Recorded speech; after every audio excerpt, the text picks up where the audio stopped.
I wrote this Substack this week, and I hope you all go take a moment to read it. What I will say is that I understand why the Black community is pissed. The Black community is pissed the same way the 54% is pissed. We warned these people. We told Latinos, we told those freaking Latinos for Trump that they were idiots. We told them that they are going to screw over their own damn people and screw the rest of us over.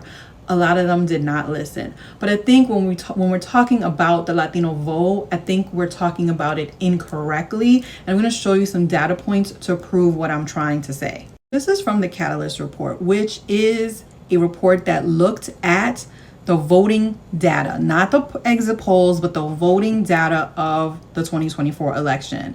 And what they found was that 54% of Latinos voted for Kamala Harris, which is a majority.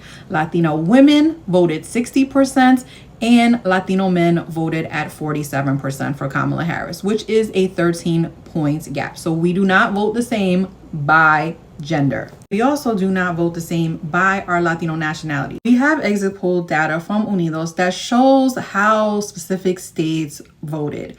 And first is California, where these protests are taking place, where we know that ICE is now raiding places and they're using the National Guard to help them. In California, Kamala got 66% of the vote. In the swing states, in Nevada, 64%. In Arizona, 63%. In Georgia, 64%. In North Carolina, 63%. In Pennsylvania, 70%. Arizona, 63%. Florida, 56% went to Donald Trump, not Kamala Harris. Florida has a very large Latino population that actually votes.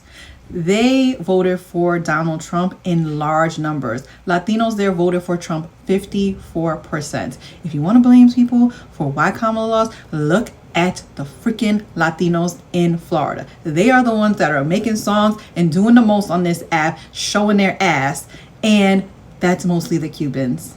Michigan was 64% for Kamala. Even Texas voted 60% for Kamala Harris.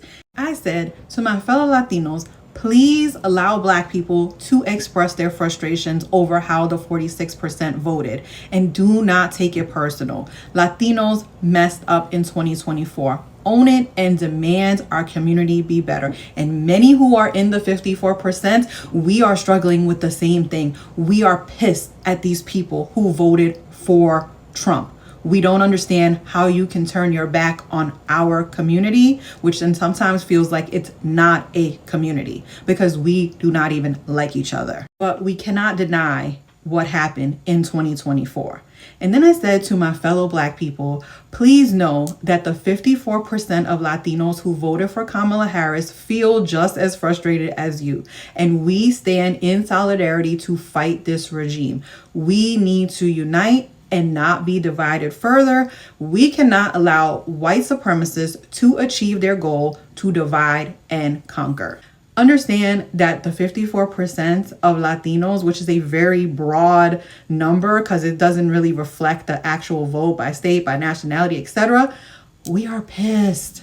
We don't fuck with these people. We are mad. We hate the Trump for Latinos. We cannot stand them. They did us dirty. All of us. They did the undocumented folks dirty. They did the permanent residents dirty in this election. And you have all right to be mad. I would never tell any Black person to go out there and protest because my ass ain't going out there either. I want you guys to understand from my perspective as an Afro-Latina that we are just as mad as you.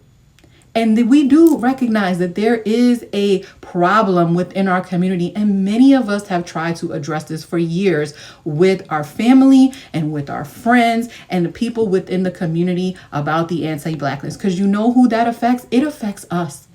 Afro-Latinos have to deal with this. We have dealt with it our whole lives within our families, and we have been trying to correct this. It is going to take a long time to deprogram people.